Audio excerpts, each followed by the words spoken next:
Bago pa man ang pangalang Kai Sotto na isa sa mga basketballista mula taong 2014 hanggang 2018, ang kinilalang napakasikat sa ating bansa ay walang iba kundi si Kobe Paras. Subalit mula sa pagiging NBA prospect noon at hinangaan ng maraming mga basketball fans, nasa na nga ba si Kobe Paras? At ano na nga ba ang nangyari sa kanya? Naglalaro pa nga ba siya ng basketball ngayon? Ano nga ba ang dahilan kung bakit parang hindi na ito nasisilayan o hindi na ito aktibo sa larangan ng basketball? Sa mga mahihilig sa basketball sa Pilipinas na hindi alam kung ano ang punot dulo ng pambabash na ginagawa kay Kobe Paras ngayon, balikan muna natin kung bakit nga ba nakalikom ng napakaraming bashers si Kobe pagdating sa mundo ng Philippine basketball. Magugunitang nung high school pa lamang itong si Kobe ay nagpapakita na siya ng malaking potensyal na may husay pagdating sa paghawak ng bola. Sa edad lamang niya na 15, may height na itong nasa 6'5", kung saan hindi pangkaraniwang tangkad ng isang Pinoy. Meron din siyang skill set na pang wingman, may ball handling, may tira sa labas at malakas bumanat. Sa edad niya ay bibihira lamang ang mga nakagawa nito sa ating bansa, kaya naman kahit hindi pa gaanong uso ang vloggers at mga influencer noong mga panahong yon, nabuo pa din ang mga hype ng mga Pinoy fans na baka si Kobe Paras na nga ang kauna-unahang homegrown Pinoy na makapaglalaro sa NBA. Maliban pa ay anak siya ng isa ding maituturing na legendary basketball player na si Benji Paras. Sa mga taon ding yung nagkampiyon sa Under-18 dunk contest si Kobe na isinagawa sa Jakarta, Indonesia. Tinambakan niya noon ang pinakamalalakas na mga bansa pagdating sa basketball, ang Espanya at Amerika.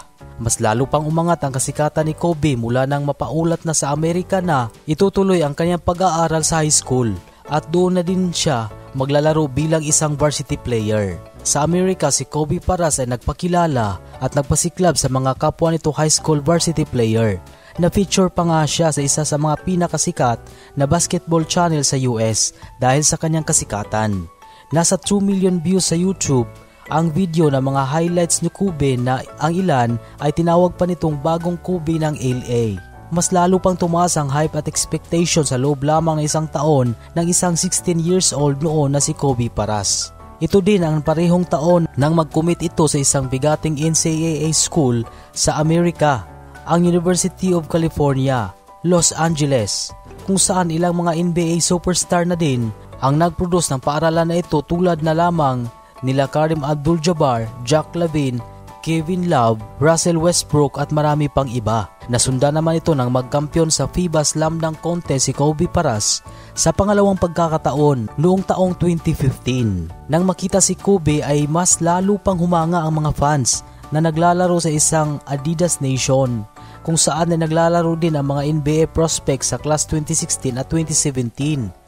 May parte pa ng event kung saan nagpamalas pa si Kobe ng kanyang slam dunk sa harap ng mga pinakamahuhusay na high school player sa US noong taong 2015. Matapos ang kanyang high school at panibagong tahanan na naman ang mabubuksan para kay Kobe. Subalit nung sumapit na ang taong 2016 ay kung saan nag-uumpisa na ang kanyang college career, lumabas ang balita na umalis na si Kobe mula sa UCLA. Sinabi ng mga balita noon, ito ay dahil daw sa academic issues. Ngunit ipinagtatanggol naman si Kobe ng Middlebrook Academy na isa umano si Kobe na outstanding na estudyante. Pero noong mga panahong yon ay nanlumo at naiyak si Kobe. Sinabi mismo ng kanyang ama na si Benji Paras. Subalit hindi pa doon nagtapos ang karera ni Kobe sa basketball. Si Kobe ay lumipat ng ibang eskwelahan na Creighton University at doon na nagumpisa na naglabasan ang mga basher ni Kobe Paras. Hindi na naibigay ni Kobe ang ine-expect ng karamihan dahil sa baguhan pa lamang siya sa Creighton. Hindi siya makakapagpasiklab dahil sa maikling oras na playing time na ibinibigay sa kanya ng Creighton. Dahil dyan ay nagdesisyon si Kobe na iwanan ang kupunan at pupunta ng ibang grupo na pagbibigyan siya ng sapat na oras para maglaro. Samantala lumipat si Kobe sa Cal State Northridge Matador. Dito ay tiyak ng kanyang mahabang playing time. Dahil ayon sa kampo ni Kobe, high school pa lamang siya ay niligawan na siya ng nasabing kupunan. Malaki din ang tiwala ng head coach noon ng team ni Kobe Paras, kung saan ayon pa sa coach ay kaya niya daw na mapalabas pa ang tunay na kakayahan ni Kobe Paras. Ngunit parang hindi na tinatantana ng pagsubok si Kobe. Nang pumasok ito sa isang bagong team, ay siya namang pag-alis dito nang kumuha sa kanya. May issue kasi noon ang head coach ng nasabing kupunan ay nakipag-away sa athletic director ng Sisan.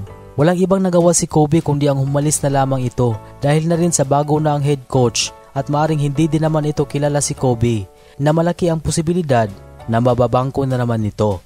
Pagkatapos ng sunod-sunod na problemang dumating sa college career ni Kobe, maraming nagulat nang sinabi na nitong tatalo na siya sa pro. Inakala ng lahat na sa NBA na ang tungo ni Kobe. Laking gulat na lang ng lahat nang ito'y umuwi ng Pilipinas makalipas ang isang buwan. Simula noon ay nabaliktad na ang lahat para kay Kobe. Mula sa kasikatan ay nauwi na ito sa mga pambaba sa kanya dahil marami ang nadismaya kay Kobe sa pag-uwi nito sa Pilipinas. Inakala kasi ng marami na magpapadrop na siya sa NBA. Akala din ng ibang mga fans niya na sa PBA ang bagsak nito.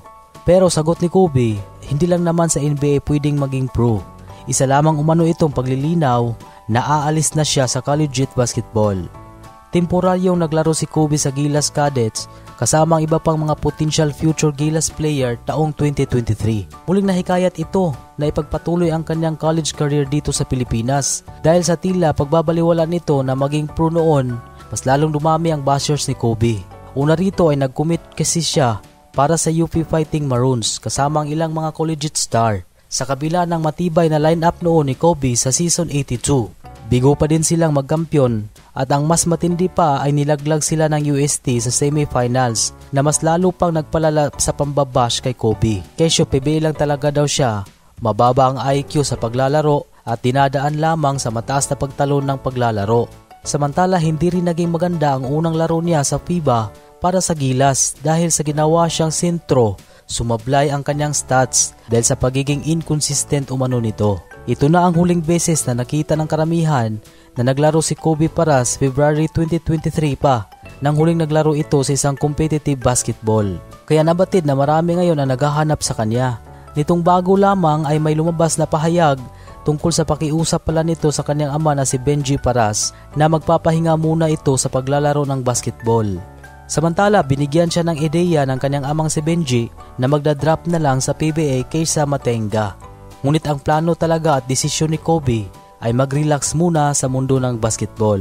Pero ito ang hindi alam ng maraming basketball fans tungkol kay Kobe Paras. Ang totoo pala ay hindi siya tumatambay at lalong hindi tumatamlay ang karera nito sa basketball, kundi nagpapahinga lamang siya at gusto munang maging masaya. Kasi nga kung iisipin na sa edad niyang 15 ay humiwalay na siya sa kanyang mga magulang. Dahil ang mga pangarap at pag-asang siya sana ang kauna-unang Pinoy na makakapasok sa NBA. Dumagdag pa ang parang hindi pagsang-ayon sa kanya ng tadhana at parang siya ang nagpaglaruan ng mga sinalihan niyang kupunan kahit naman sino ay mapapago din at kailangang magpapahinga.